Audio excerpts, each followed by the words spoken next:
అని ఒక అక్షర శ్రామికుణ్ణి గనక మనం స్మరణలోకి తెచ్చుకున్నప్పుడు, ఎందుకంటే ఆయన అక్షరాలను తడిమి చూస్తే వాక్యాల పునాదుల మీద అల్లినటువంటి మమతలన్నీ కూడా కానవస్తూ ఉంటాయి. ఇది ఒక ప్రత్యేకమైనటువంటి విశేషం కాబట్టి మీకు మనవి చేస్తున్నాం. ఆత్మీయత పల్లవించేటువంటి రీతిలో వారి పట్ల మనకు ఉండేటువంటి ప్రేమను అభిమానాన్ని చాటుకునేటువంటి ఒక సంస్మరణ సభ కనుక విచ్చేయబోతున్న పెద్దలకి కూడా మనం స్వాగతించుకుంటూ, అనురాగాలు వెల్లివిరిసే వసుంధర వంటి వాకిట్లోకి చొరబడినటువంటి అనుభూతి కూడా రావు గారి గురించి తలుచుకున్నప్పుడు మనకు అనిపిస్తూ ఉంటుంది. అలాగే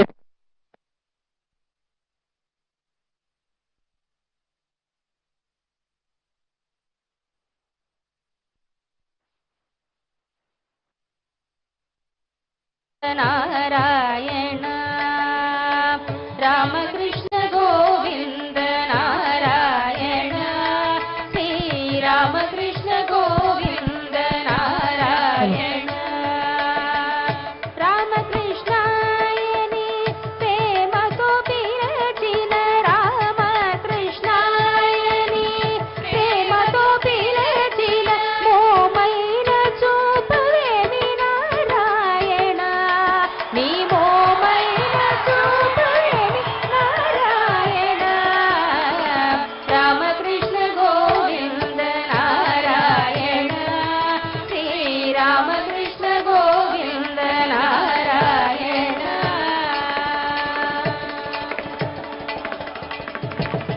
ధన్యవాదాలు.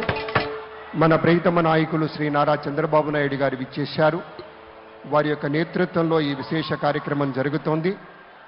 రామోజీరావు గారి స్మరించుకుంటూ వారి కుటుంబ సభ్యుల సమక్షంలో, అక్షర ప్రేమికుల సమక్షంలో, లక్షలాదిగా ఉండేటువంటి ఈనాడు, ఈటీవీ వంటి సంస్థల అభిమానుల సమక్షంలో, ఆర్ఎఫ్సి లాంటి ఉదాత్తమైనటువంటి సంస్థని గుర్తు చేసుకుంటూ వేలాదిగా పనిచేస్తున్నటువంటి ఆయా ఉద్యోగుల కళ్ళల్లో ఉండేటువంటి విశేషమైనటువంటి ఆనందం ఒకటి. ఎందుకంటే నిక్కచ్చిగా చివరికి జీతాలు ఇవ్వటంలో కూడా ఒక ప్రామాణికతను పాటించినటువంటి వ్యక్తిగా వారిని గుర్తు చేసుకుంటూ మరొక విశేషంలోకి వెళదాం.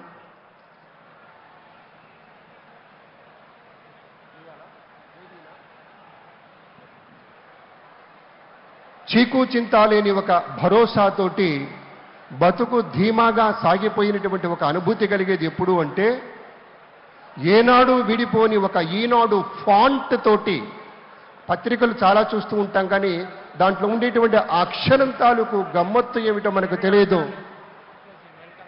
ఆ ఫాంట్ ఒకటి మనల్ని పట్టేస్తుంది. అద్భుతంగా అలా రీడబిలిటీ దాంతో మనకి ఏర్పాటవుతుంది. ఒక ప్రయాణం చేస్తాం జనహితం కోరి, మనము సైతం ఒక పవిత్ర భావ సంమిశ్రిత భావాలతోటి సేవాగుణమే జీవలక్షణంగా ఉండేటువంటి రీతిలో రామోజీరావు గారి యొక్క తీరుతెన్నులు గమనిస్తూ ఉంటాం. ఆయన యొక్క వ్యాపార సరళిలో, ఉద్యోగ సరళిలో, తన యొక్క పనిచేసేటువంటి ఉద్యోగులతోటి ఆయన వ్యవహరించేటువంటి తీరులో ఒక క్రమశిక్షణ, ప్రతి క్షణము క్రమశిక్షణని నిండుగా పాటించారు, అనుసరించారు, అనుగమించారు, అవలంబించారు. కాబట్టే ఆ ధర్మాన్ని పట్టుకోమని మనలాంటి వారికి ఒక స్వచ్ఛప్రాయణగా ఆయన చెప్పారు. కాబట్టే అందులో నుంచి అందిపుచ్చుకున్నటువంటి సమాజానికి చీడపురుగుల్లాంటి వాటిని పారద్రోలి హితం చేకూర్చేటువంటి వాటిని మనం పరం చేసుకుంటూ ముందుకు వెళ్తూ ఉన్నాం. గౌరవనీయులు మన ముఖ్యమంత్రి వర్యులు శ్రీ నారా చంద్రబాబు నాయుడు గారు విచ్చేశారు.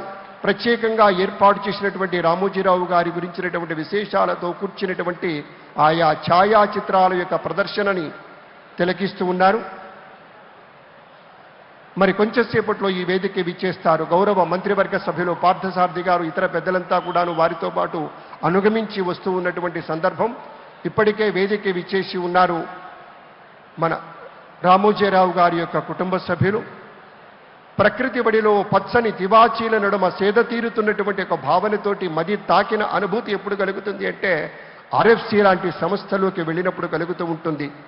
నేను కూడా ఇత పూర్వం ఈటీవీలో న్యూస్ రీడర్గా పనిచేసినప్పుడు కావచ్చు, వారి యొక్క జన్మదిన వేడుకల్లో 3 రోజుల పాటు ప్రత్యేకంగా వ్యాఖ్యాతగా వ్యవహరించినటువంటి సందర్భం కావచ్చు.